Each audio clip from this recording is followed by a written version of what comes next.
अगले 15 मिनट आपको पूरी लाइफ टाइम में बहुत काम आएंगे, क्योंकि इन 15 मिनट में मैं आपको म्यूचुअल फंड से रिलेटेड ऐसे कुछ हैक्स और ऐसे कुछ प्रोसेसेस बताने वाला हूँ जो आपको मदद करेंगे एक अच्छा म्यूचुअल फंड पिक करने में।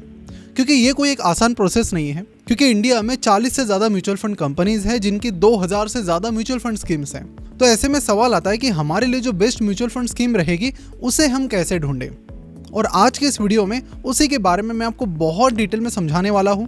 तो अगर आप बिगिनर है, फाइनेंस का कुछ भी नॉलेज नहीं है तो भी कोई बात नहीं, बड़ी बेसिक्स है। मैं आपको सारी चीज़ें आपको समझाऊंगा और सारी वो प्रोसेसेस समझाऊंगा जिससे आप खुद ही अपने लिए म्यूचुअल फंड पिक कर सकते हो। नमस्कार, आज के इस वीडियो में मैं प्रसाद आपका स्वागत करता हूँ। अगर कोई बिगिनर है म्यूचुअल फंड में तो वो लोग म्यूचुअल फंड को कैसे पिक करते हैं, वो देखते हैं कि उस म्यूचुअल फंड स्कीम ने किस तरह के पास्ट रिटर्न्स दिए हैं, यानी पिछले 1 साल में, 3 साल में, 5 साल में उस म्यूचुअल फंड ने कैसे रिटर्न दिए हैं। अगर वो रिटर्न बहुत अच्छे उन्हें दिखते हैं तो वो तुरंत जाकर उस म्यूचुअल फंड को चुन लेते हैं। लेकिन ये जो स्ट्रैटेजी है ये ज़्यादातर टाइम बैकफायर करती है और फिर आगे चलकर लोगों को लगता है कि यार हम ये किस स्कीम में आ गए। हमने जिस स्कीम में इन्वेस्ट किया, हमने इन्वेस्ट करने से पहले तो बहुत अच्छा परफॉर्म कर रही थी, लेकिन जैसे ही हमने इन्वेस्ट किया उसने परफॉर्म करना ही बंद कर दिया। तो ऐसा क्यों होता है इसके बारे में भी मैं आपको बताऊंगा। बट जो बहुत सारे लोग हैं इंडिया में आज भी, वो इसी तरह से म्यूचुअल फंड पिक करते हैं, जो कि बहुत ज़्यादा गलत स्ट्रैटेजी है कि बस पिछले रिटर्न देख लिए, क्योंकि कहीं पर भी पास्ट रिटर्न आपको फ्यूचर परफॉर्मेंस या फ्यूचर रिटर्न्स की गारंटी नहीं देते हैं। जो थोड़े बहुत समझदार लोग हैं वो उसके आगे एक कदम और चलते हैं। वो क्या करते हैं, वो एक्सपेंस रेशियो देखते हैं उस म्यूचुअल फंड स्कीम का। अब आप बोल रहे होंगे यार स्कीम क्या है, तो देखिए SBI ये म्यूचुअल फंड कंपनी है जिसे asset management company that is AMC कहा जाता है। अब SBI की बहुत सारी स्कीम्स है, SBI blue chip fund, SBI small cap fund, SBI mid cap fund, SBI technology opportunities fund, ऐसे कई सारे इनके फंड्स हैं। तो इन जो अलग अलग इनके जो फंड्स हैं इन्हें स्कीम्स कहते हैं। अब ये एक्सपेंस रेशियो क्या होता है, मान लीजिए कि आपने 1 लाख रुपए किसी स्कीम में इन्वेस्ट किए हैं और उसका एक्सपेंस रेशियो है 1%। तो होगा क्या कि आपने जो 1 लाख रुपए इन्वेस्ट किए उसका 1% कितना हुआ, 1000 रुपीज़। तो 1000 रुपीज़ आपका हर साल कटेगा और वो म्यूचुअल फंड कंपनी के पास चला जाएगा। तो इसीलिए कई सारे लोग ये कोशिश करते हैं कि ये जो जितना एक्सपेंस रेशियो कम रहेगा उतना कम कमीशन उन्हें देना पड़ेगा। अगर एक्सपेंस रेशियो 0.5% है तो 1 लाख रुपए के पीछे आपको सिर्फ 500 रुपये पे करने हैं। ठीक है, अब ये जो एक्सपेंस रेशियो है इसकी जो फीस होती है, जो भी 0.5% है या फिर 1%, ये ऑटोमेटिकली डिडक्ट होती है, आपको अलग से पे नहीं करना होता है। तो कई सारे लोग क्या करते हैं कि वो पास्ट रिटर्न्स के साथ साथ एक्सपेंस रेशियो देख लेते हैं, और अगर एक्सपेंस रेशियो ज़्यादा है तो वो उसमें इन्वेस्ट नहीं करते हैं, और अगर वो कम है तो ही फिर वो उसमें इन्वेस्ट करते हैं। तो वो ऐसे स्कीम्स को ढूंढते हैं जिनके एक्सपेंस रेशियो कम हो और फिर उनमें इन्वेस्ट करते हैं। लेकिन ये भी स्ट्रैटेजी ज़्यादातर टाइम बैकफायर करती है और ये भी सही तरीका नहीं है किसी भी म्यूचुअल फंड स्कीम को चुनने का। क्यों? क्योंकि देखिए, अगर आपको कोई एक म्यूचुअल फंड स्कीम है जो 15% की रिटर्न दे रही है, 15% का, एक और कोई म्यूचुअल फंड स्कीम है जो आपको 20% का रिटर्न दे रही है। अब देखिए, जो स्कीम आपको 15% का रिटर्न दे रही है उसका एक्सपेंस रेशियो है 0.7%, और जो स्कीम आपको 20% का रिटर्न दे रही है उसका एक्सपेंस रेशियो है 1%। तो अगर मुझे कोई स्कीम लगातार लंबे टाइम से बहुत अच्छे रिटर्न्स दे रही है और मुझे लगता है कि आने वाले टाइम में भी अच्छे रिटर्न्स देगी, तो मुझे 0.3 या 0.5% एक्स्ट्रा एक्सपेंस रेशियो देने में दिक्कत नहीं है, क्योंकि वो मुझे उसके कंपैरेटिवली, जितना भी मैं एक्सपेंस रेशियो ज़्यादा दे रहा हूँ उसके कंपैरेटिवली बहुत ज़्यादा रिटर्न्स भी दे रहे हैं। तो आपको ये भी देखना होगा कि सिर्फ एक्सपेंस रेशियो ज़्यादा या कम होने से काम नहीं चलेगा, उसके कंपैरेटिवली आपको किस तरह के रिटर्न्स मिले।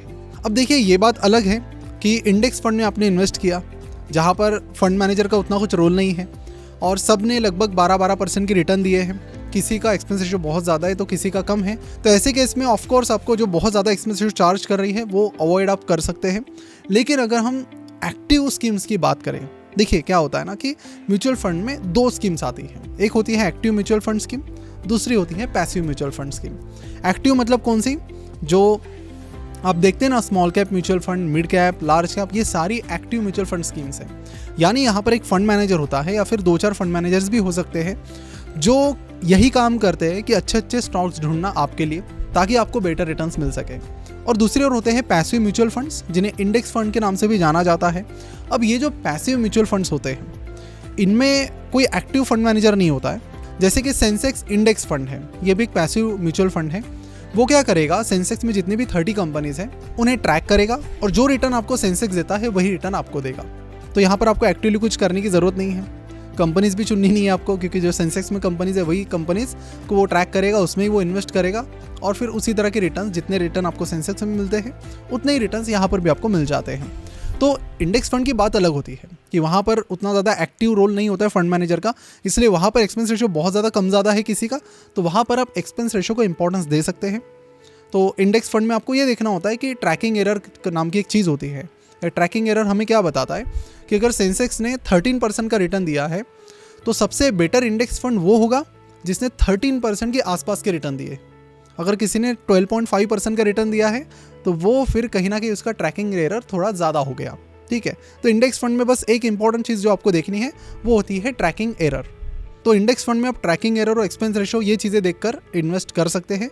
अभी 31 मार्च 2023 को बड़ा ही इंटरेस्टिंग डेटा आया है म्यूचुअल फंड का, जो हमें ये बताता है कि इंडिया में इक्विटी म्यूचुअल फंड्स में सबसे ज़्यादा पैसा फ्लेक्सी कैप फंड्स में इन्वेस्ट किया गया है, उसके बाद लार्ज कैप फंड में, उसके बाद मिड कैप फंड में और उसके बाद इंडेक्स फंड में इन्वेस्ट किया गया है।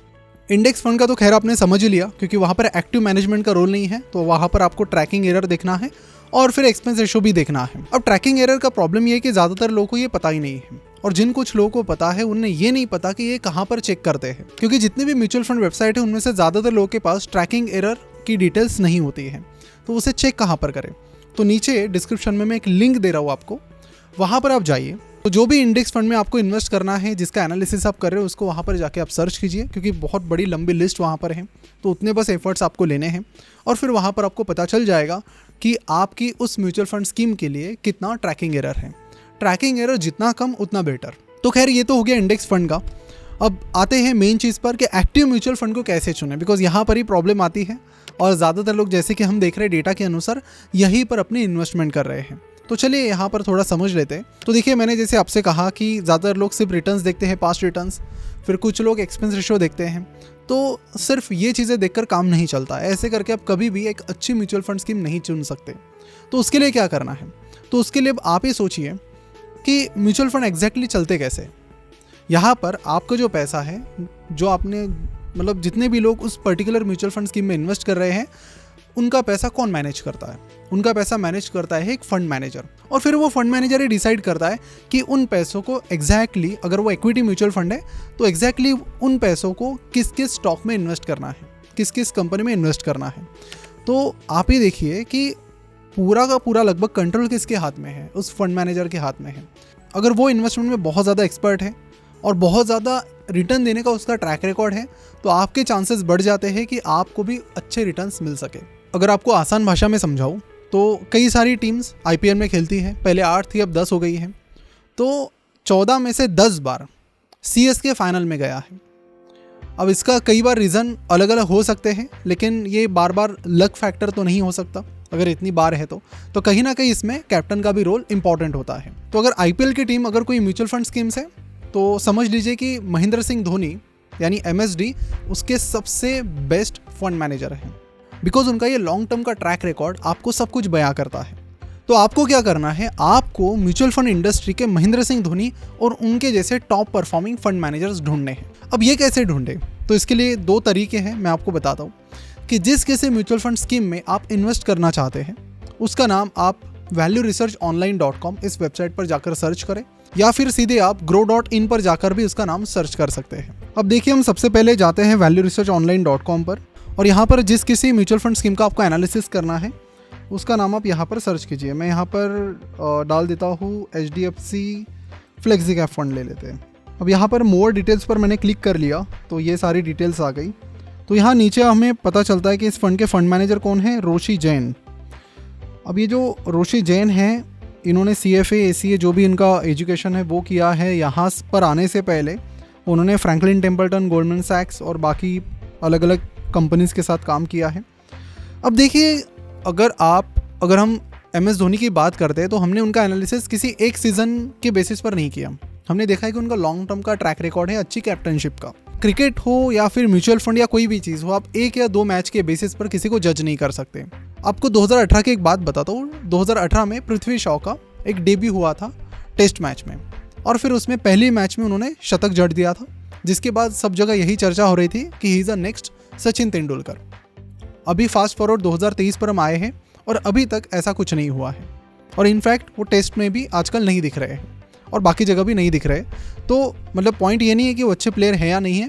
हमने जो शुरुआत में जिन लोगों ने प्रेडिक्शन किया उन्होंने बहुत ही कम डेटा के बेसिस पर ये किया, तो आपको वो गलती नहीं करनी है। आपके पास एक अच्छा खासा डेटाबेस होना चाहिए, लॉन्ग टर्म का डेटा होना चाहिए थोड़ा। मैं ये नहीं कह रहा हूँ कि 10-15 साल का होना चाहिए, एटलीस्ट 3 से 5 साल का होना चाहिए अगर हम म्यूचुअल फंड की बात कर रहे हैं तो। तभी आपको पता चलेगा कि सही में कोई म्यूचुअल फंड जो मैनेजर है वो सही में अच्छा है या फिर नहीं है। क्योंकि इक्विटी मार्केट जो है वो 1-2 साल के बेसिस पर आप उसे जज नहीं कर सकते, उसके लिए आपको 3 से 5 साल का टाइम देना पड़ता है किसी भी फंड मैनेजर को। तो यहाँ पर आपको क्या देखना है, इसी फंड मैनेजर का नाम नहीं, आपको ये देखना है कि वो जो फंड मैनेजर है वो कौन कौन से और भी फंड्स मैनेज कर रहे हैं। तो यानी कि सिर्फ उस फंड को नहीं देखना है जिसे वो फिलहाल मैनेज कर रहे हैं, उसके अलावा और कौन कौन से फंड्स को वो मैनेज कर रहे हैं वो भी हमें देखना है। तो जो रोशी जैन है वो HDFC फ्लेक्सी कैप को तो हैंडल कर ही रहे हैं, साथ ही वो HDFC फोकस 30 और HDFC टैक्स सेवर फंड को भी हैंडल कर रहे हैं। आप ये सेम चीज़ ग्रो पर भी देख सकते हैं। तो ग्रो पर जाकर हम HDFC फ्लेक्सी कैप का नाम सर्च करते हैं तो यहाँ पर भी थोड़ा आप नीचे आते हैं तो आपको ये पता चलता है कि इस फंड मैनेजमेंट यानी कौन कौन फंड मैनेजर इस स्कीम के। तो वो है रोशी जैन जो जुलाई 2022 से इस फंड को मैनेज कर रहे हैं, और फिर है प्रिया रंजन जो भी मई 2022 से यानी लगभग पिछले 1 साल से इस फंड को मैनेज कर रहे हैं। तो इन दोनों को अगर हम देखा जाए तो ये जो फंड मैनेजर है ये यहाँ पर हमें दिखता है कि और भी कुछ स्कीम्स को मैनेज कर रहे हैं, फिर वो रोशी जैन हो या फिर प्रिया रंजन हो। लेकिन एक इंटरेस्टिंग चीज़ सबसे पहले हमें ये देखनी है कि जो भी म्यूचुअल फंड को वो फिलहाल मैनेज कर रहे हैं उसने कैसे रिटर्न दिए हैं। तो मैं आपसे पूछूँ कि कोई म्यूचुअल फंड है, ठीक है, 2 म्यूचुअल फंड स्कीम्स है, एक ने आपको 15% का रिटर्न दिया है, एक ने आपको 20% का रिटर्न दिया है, कौन सी बेहतर है, 15% वाली या फिर 20% वाली? आप कहेंगे 20%, तो ऐसा नहीं होता है। देखिए हर एक जो म्यूचुअल फंड स्कीम है उसका एक बेंचमार्क होता है। तो आपको बता देता हूँ, बेंचमार्क भी आप यहाँ पर valueresearchonline.com पर चेक कर सकते हैं।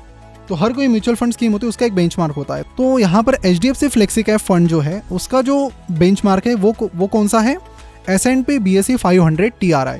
यानी कि HDFC फ्लेक्सी कैप फंड का ये टारगेट है कि कुछ भी करके S&P BSE 500 को बीट करना है, उससे कम रिटर्न नहीं आने चाहिए।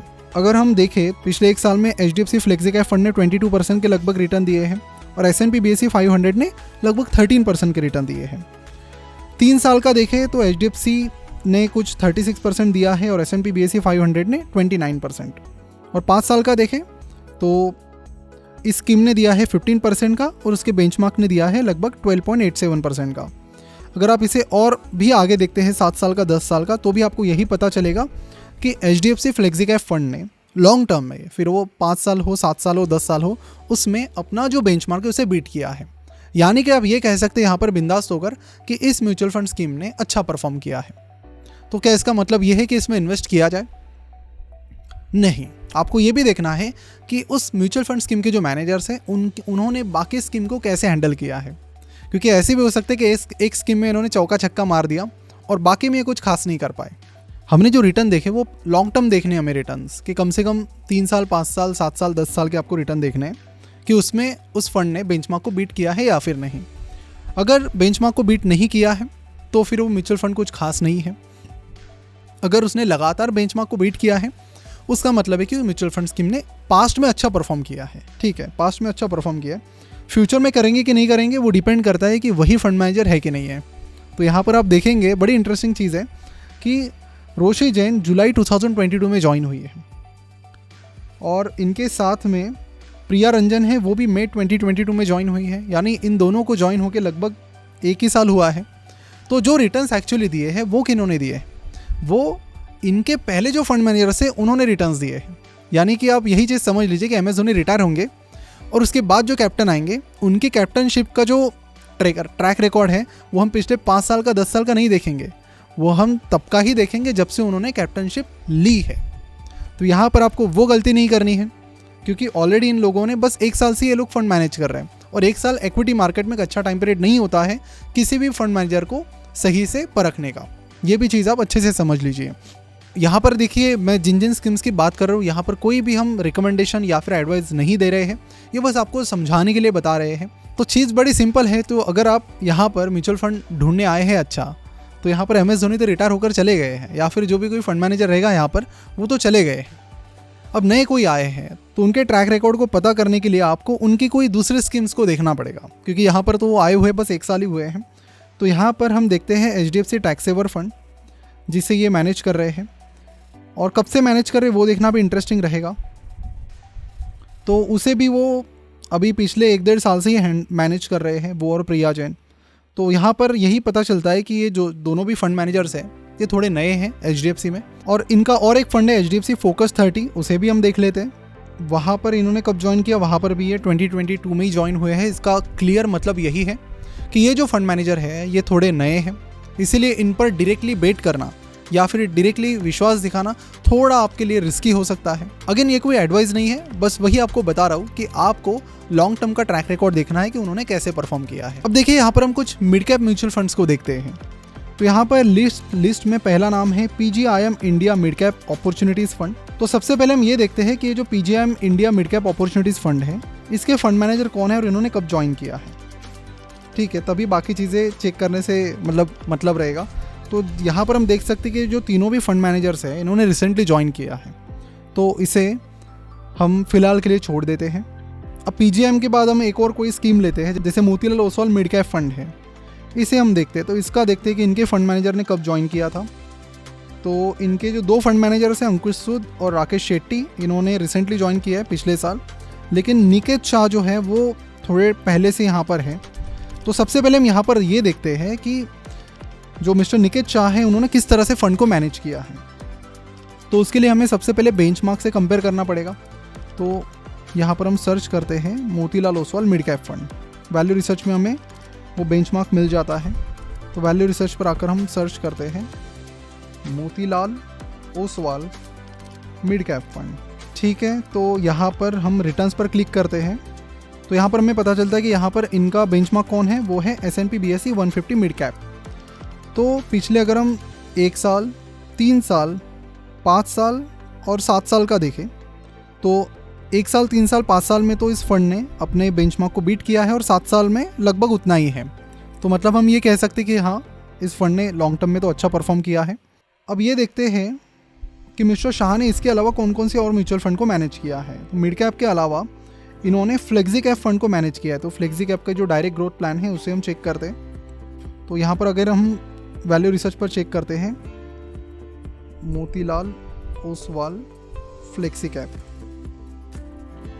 तो यहाँ पर मोतीलाल ओसवाल फ्लेक्सी कैप की बात करें तो उसने बेंचमार्क को बीट किया ही नहीं किया। उसके लिए हमें रिटर्न्स पर क्लिक करना पड़ेगा और फिर हमें ये दिख रहा है कि 3 साल में तो ये बीट नहीं कर पाए हैं।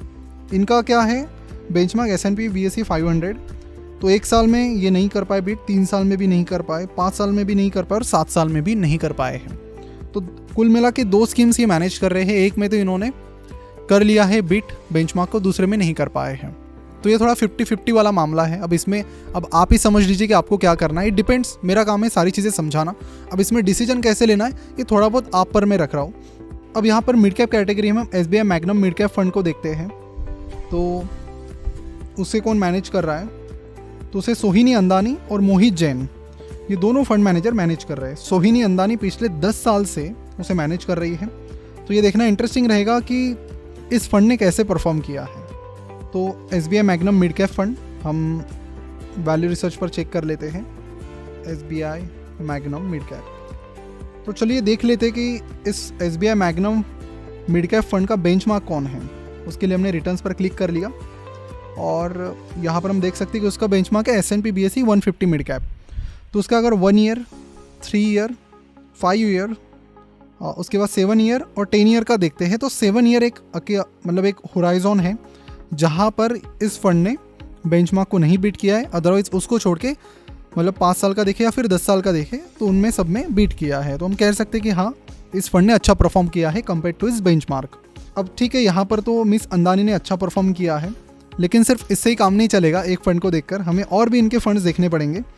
तो मिस अंदानी इसको छोड़ के SBI ब्लू चिप फंड भी मैनेज कर रही है और उसके बाद SBI banking and financial services भी मैनेज कर रहे हैं। तो दोनों को देखते हैं। तो SBI ब्लू चिप फंड को इन्होंने कैसे हैंडल किया है, कैसे मैनेज किया है, चलिए देखते हैं। SBI ब्लू चिप, तो जैसे कि आप देख रहे हैं कि SBI ब्लू चिप फंड को अगर हम उसके बेंचमार्क से कंपेयर करते हैं तो 3 साल में तो बीट किया है, 5 साल में नहीं कर पाया, 7 साल में भी नहीं कर पाया है, लेकिन 10 साल में किया है। तो ये थोड़ा मतलब अगेन थोड़ा आगे पीछे है यहाँ पर कि कुछ साल में 3 ईयर और 10 ईयर्स में किया है, 5 ईयर्स में और 7 ईयर्स में नहीं कर पाए। और मिस अंदानी का एक और फंड है, वो है SBI banking and financial services, उसे भी हम एक बार देख लेते हैं। आपको एक इंटरेस्टिंग चीज़ भी बता देता हूँ कि ज़्यादातर जो म्यूचुअल फंड मैनेजर्स हैं, ज़्यादातर वो अपने बेंचमार्क को बीट नहीं कर पा रहे हैं, और या फिर वो कई बार तो इंडेक्स फंड को भी, इंडेक्स फंड के जो रिटर्न्स हैं उन्हें भी बीट नहीं कर पा रहे हैं। मतलब इंडेक्स फंड मतलब ये नहीं है कि सिर्फ सेंसेक्स और निफ्टी का इंडेक्स फंड है, जो अलग अलग सेक्टर्स हैं उनके भी इंडेक्स फंड आए हैं, अभी उनके ETF भी है, तो उनका भी स्टडी आप ज़रूर कीजिए, क्योंकि इस इंडस्ट्री में रॉकस्टार बहुत कम है, तो उन्हें ढूंढना एक थोड़ा चैलेंज भी है, थोड़ा टाइम भी आपको लगेगा, लेकिन मिलेंगे ज़रूर। तो अगर हम SBI banking and financial services में देखते हैं तो यहाँ पर 1 साल में तो इन्होंने बीट नहीं किया है, 3 साल में नहीं किया है, 5 साल में किया है और 7 साल में किया है। तो वही अगर हम मिड कैप में अभी जो 2-3 म्यूचुअल फंड्स हमने देखे, तो उसमें हम ये कह सकते हैं कि मिस अंदानी की जो परफॉर्मेंस है, क्योंकि वो एक तो ज़्यादा टाइम के लिए है, बाकी लोग तो बहुत नए नए आए हैं, तो नए लोगों पे रिस्क लेना तो थोड़ा रिस्की है, क्योंकि उनका ट्रैक रिकॉर्ड आपको नहीं पता।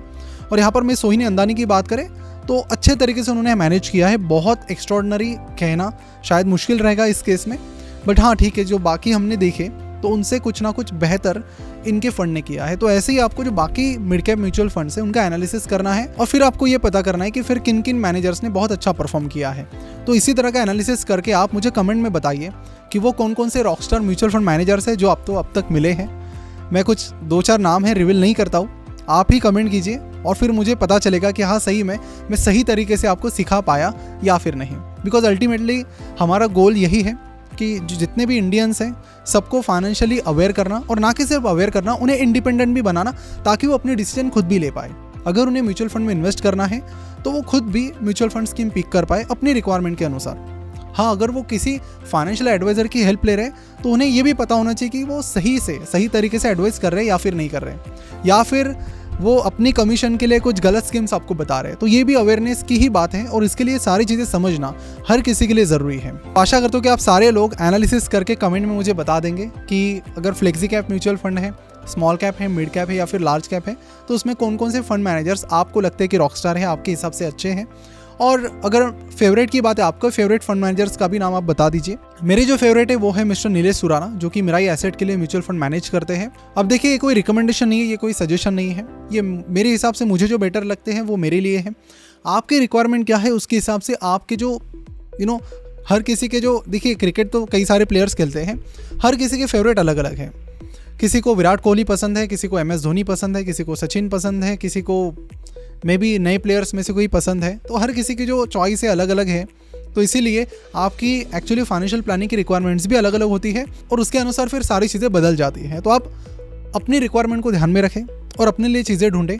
किसी भी इन्फ्लुएंसर या फिर किसी को भी ब्लाइंडली फॉलो मत करें, बस इंडिपेंडेंट बनने की कोशिश करें, और यहाँ पर हम आपकी पूरी मदद करेंगे। अगर आप स्टॉक मार्केट सीखने में भी इंटरेस्टेड हैं तो उसके रिलेटेड भी हमने रिसेंटली एक बहुत बड़ा सेशन अपलोड किया है, लाइव सेशन, जो कि 1.5 घंटे के करीब है। तो उसे देखकर आप स्टॉक मार्केट भी इसी तरह से प्रैक्टिकली सीख सकते हैं, वो भी बड़े आसानी से। उसकी भी लिंक नीचे डिस्क्रिप्शन में दी गई है, और साथ ही आप हमारा कन्वे लर्निंग ऐप भी इंस्टॉल कर सकते हैं अगर आपको स्टॉक मार्केट डिटेल में सीखना है तो। उसकी लिंक भी आपको नीचे डिस्क्रिप्शन और कमेंट बॉक्स में मिल जाएगी। तो जाने से पहले चैनल को जरूर सब्सक्राइब कीजिए, क्योंकि इसी तरह के फाइनेंस और इन्वेस्टमेंट के टॉपिक्स हम आपके लिए बहुत आसान बनाते हैं, और इस तरह से बताते कि आप खुद एक इंडिपेंडेंट इन्वेस्टर बने। तो इस सारे नॉलेज को यूज करें अपने आप को एक इंडिपेंडेंट इन्वेस्टर बनाने के लिए, क्योंकि मेरा ये मानना है कि जहाँ पर डिपेंडेंसीज आ जाती है, प्रॉब्लम आ जाती है, तो वो डिपेंडेंसीज ना ही हो तो बेहतर है। और इसीलिए खुद अवेयर रहना, खुद लर्निंग पर फोकस करना बड़ा इंपॉर्टेंट है। तो मिलते हैं अगले वीडियो में, और वीडियो से रिलेटेड जो भी सजेशंस है, टॉपिक्स हैं, नीचे कमेंट करके जरूर बताइए। कैसा लगा आपको आज का ये सेशन, ये भी मुझे जरूर बताइए। आपका जो फीडबैक है, आपके जो सजेशंस है, वो पढ़कर काफ़ी अच्छा लगता है। तो आप ज़रूर कमेंट करके मुझे अपने जो भी आपका ओपिनियन है वो भी ज़रूर बताएं। मिलते हैं अगले वीडियो में। Thank you so much.